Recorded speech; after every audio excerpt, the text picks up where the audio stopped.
个人民的本性呢，常常这边砍一块，那边掉一块，身上就会带着伤。所以一个让无为之道归行的圣人，他是不伤人的。那为什么一个圣人他能够理解无为之道不伤人？就是后面下面讲的这句话。因为一个力量越大的人，他就要越去学习怎么样懂得克制，克制自己的想要去伸手的这种念头。因为我们的影响力不够的时候，我可能只要一句话、一个动作，就会影响到整个大局的变化。所以，一个圣人呢，他如果可以真切的明白无为之道的时候，那他一定会好好学习怎么样去克制自己的力量。那我想这个也是我们身为道场的干部，我们这些青少人才都同样要来学习的，因为我们是道场的表率，道场的模范。所以我们的一句话、一言一行，其实也都会影响到我们所带领的道心，或者说我们所参与的道场。那如果我们的影响力不够的时候，又不懂得克制，随意的去讲很多话，讲很多批评，讲很多不应该讲出来的事情的时候，那这个通常这个道场都会不安稳。所以，同样的概念，力量越大，要越懂得如何去克制。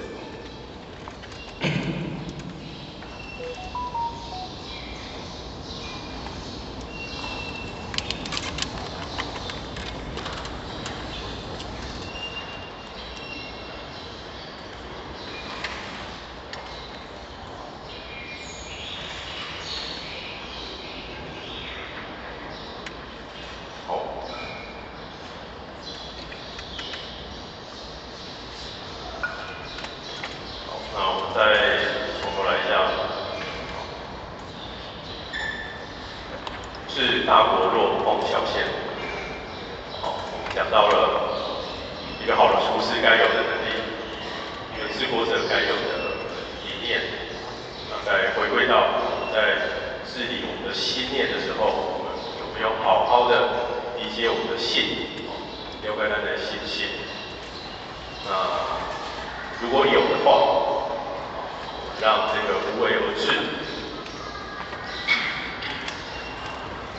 的这个道呢，能够利于天下，能够给予我们所治理的这个国家，能够给予我们的心性的话呢，那我们的心会安稳，各居其位。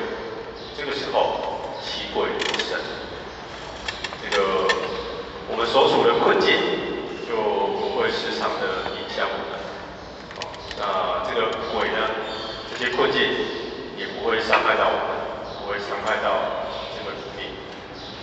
那非其鬼不胜，其神不伤人；非其神不伤人，圣人亦不伤人。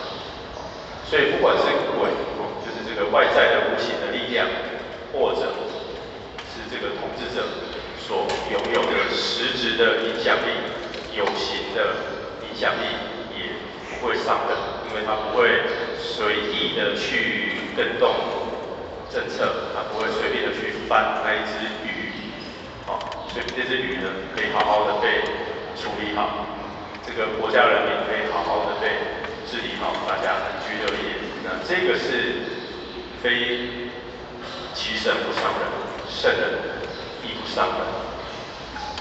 那当这样子的境界慢慢的达成之后，德交归焉。当圣人不伤人，鬼没有神力，鬼的神也不伤人，大家都不伤人的前提是什么？是道利于天下，各居其位，大家都做好自己的事情。这个坛主做好坛主人才，该治理的治理，该这个整理环境的整理环境，该烹饪的烹饪，那点传师，该这个苦口婆心的苦口婆心，该这个好好成全的好好成全，那这个其他的成全的人才，该在适当的时机去好好维持道场的运转的，也好好的去维持。那这个时候各居其位，道场才会安稳。道场安稳了，那道路才会蓬勃发展。所以从道场到整个国家的治理都有相同的道理。那我们的心念也是。当我们的心时常困顿不安的时候，我们就会胡思乱想，会一直想要找很多方法，找很多这个让自己解脱困境的方法。那这时候如果又没有遇到对的人，遇到对的事情，很容易就会走偏门。那像后学就有认识这个真的是年轻的朋友，他是一开始是在水果市场做批发的那个员工。那他因为看到了做草莓的生意好像很好做，所以呢他就跑去苗栗的大埔，就租了一块地，然后要种草莓。那因为种草莓的成本还算蛮高的，因为那个苗一株都，后学记得差不多10块钱。那10块钱如果顺利的话，这个一分地可以收获到300万。那但是偏偏呢，他在种的那一年，他投资了大概从整地啊，到买苗啊、下肥啊，大概投资了大概200万。但是当年的这个草莓又欠收，因为我们都大概这几年，大家可能稍微都有点感受，就是有一些水果是比较欠收的，除了今年真的是丰收，但是前2年因为土地的大环境的这个不利，就是让很多像草莓还有番茄都是在苗还没有长很大的时候就有很多病虫害。那这个台语叫做消长，就是它的那个种苗就会乱长，消长起来之后就欠收嘛，所以像前年大概是少了大概40%，去年是差不多少了50%，差不多在种草莓的前1个月就下课了。那他年轻人他想哇，才刚离开地的环境就遇到这件事情，所以他第2年就想说，赶快再投入这个，他就租了一台冷冻车、冷藏车，然后去收草莓来卖，卖，收的草莓又不是很好，品质不好的时候就又赔钱，赔到去年后学就刚好因缘机会跟他认识几年了，那就有帮了一些忙。然后他就说他有一阵子就是差一点点要去，就是类似帮人家做手撕那个不好的东西的这个行业，因为真的是这个欠钱欠到会怕。那我就跟他说还好没有遇到我。后学就跟他介绍了几个这个水果的，就卖草莓的老大哥这样子，那他才因为这样子去改变了他的那个困境。当然也要他自己的。所以如果当我们内心困顿的时候，很容易就会急着找方法。那如果走错路，如果没有遇到慈善之士，就遇到对的人，给你对的方向的时候，可能就会一步错，然后步步错。那这个鬼为什么会伤人？就是因为我们这个心念的浮动所影响的连锁反应。这个鬼一定是从我们内心不断的越长越大。当你困境无法解脱，又遇到下一个困境的时候，这个鬼就会变大。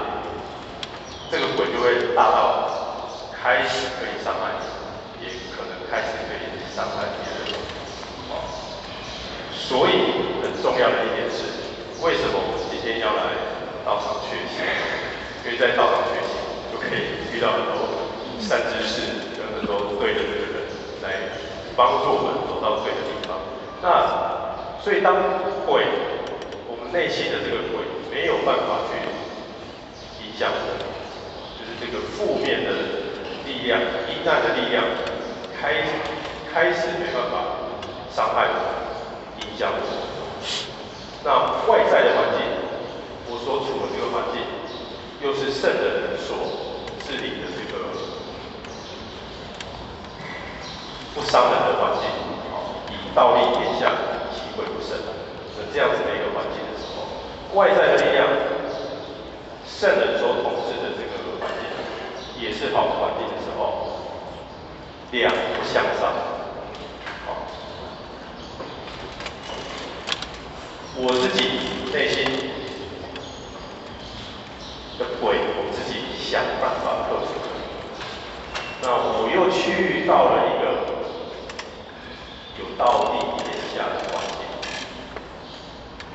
内在没有力量，没有负向的力量在影响我，外在的力量也让我安稳、安居乐业。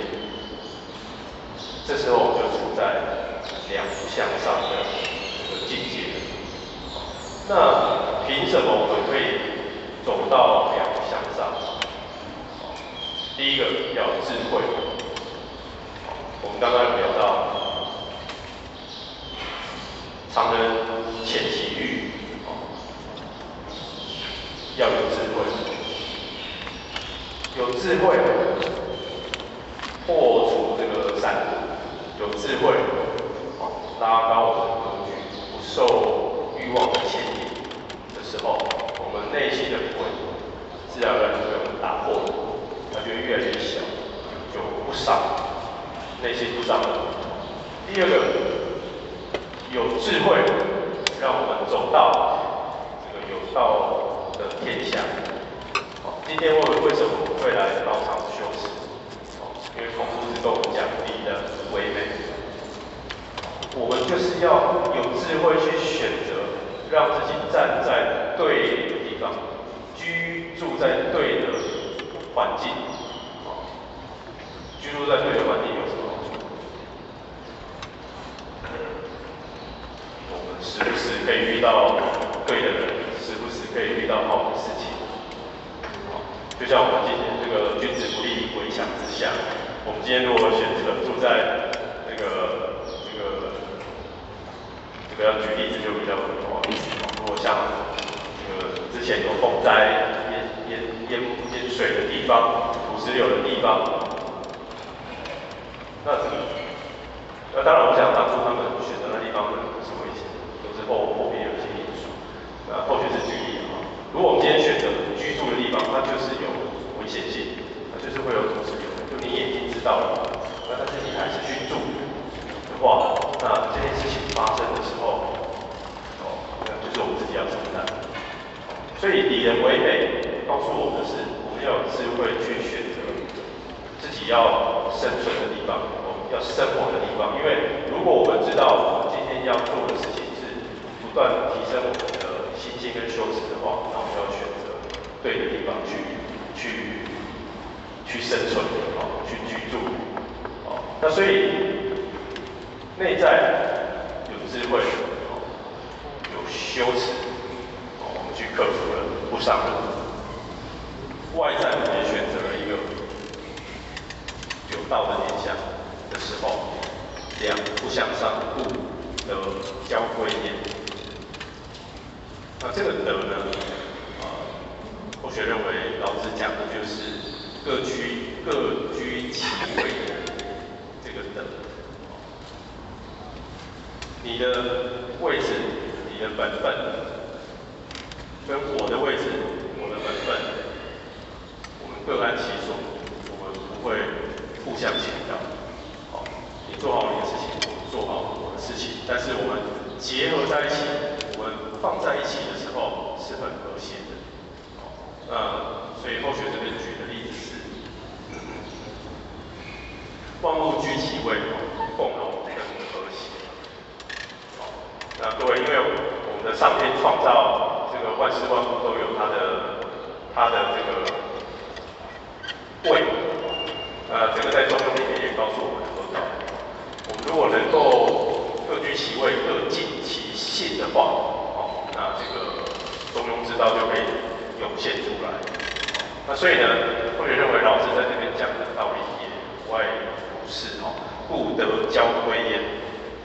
当我们道立于天下，各居其位的时候，那这个你我他大家的人呢，都能够很和谐的处在一起，那让这个无为之道可以呈现的很完善。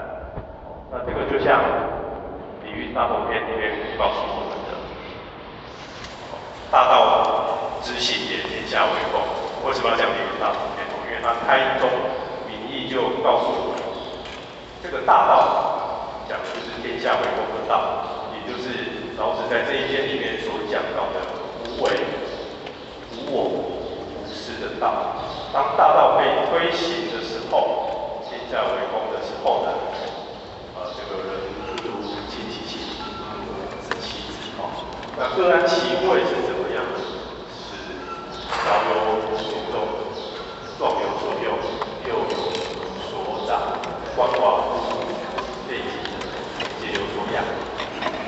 每一个角色我还能够出力的时候，我就多出力；我需要人家照顾的时候，就好好给人家照顾。但是我保持我的本性，保持我这个和谐共处、无私无我的心。那这样子的状态之下，我就认为一个和谐的大道推行的社会呢，就能够有机会呈现出来，也就是夫子讲的。那但是这个有个前提，像后学刚讲的，如果这个环境当中的其中一份子，或者是少数的人，他的心念是有私的，内心有鬼，内心有私的时候，内心有鬼的时候，他就会伤人。所以他的前提一定是，大家的智慧都要一起提升，都要能够达到没有鬼的状态，没有鬼可以伤害我，可以影响我，可以把我带到负面去想要去害别人的状态。大家都提升，那我们要遇到这个圣人推行这个无为之道的环境，这两件事情都出现的时候才能够成立。那所以呢，礼运大同难不难？很难啊，一定是很难。世界大同也是很难。但是我们是不是正在做这件事情？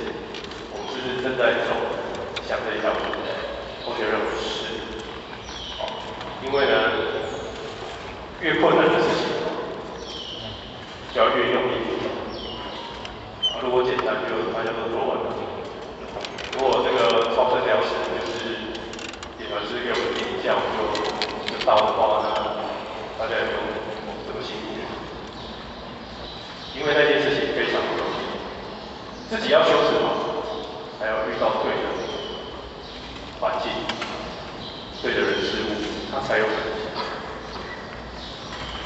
那既然这么难，我弄爱应该不是啊，这当然不是我们追求的，因为我们就是秉持着我就是要比别人多做一点的信念，我们才来到这里。后学认为是这样，我们就是已经秉持着我就是要比别人多做那么一些，多往前踏一步，我们才有资格。不要说命运，乘着上天的使命而来到这边怎么样？跟大家一起拼呢？所以呢，各位姐姐，我们要记得我们为什么来到这边？因为我们就是想要比别人多做那么一点。我的心态就是，把人不爱不要逼我们走，我愿意，我想要多做一点。那这个过程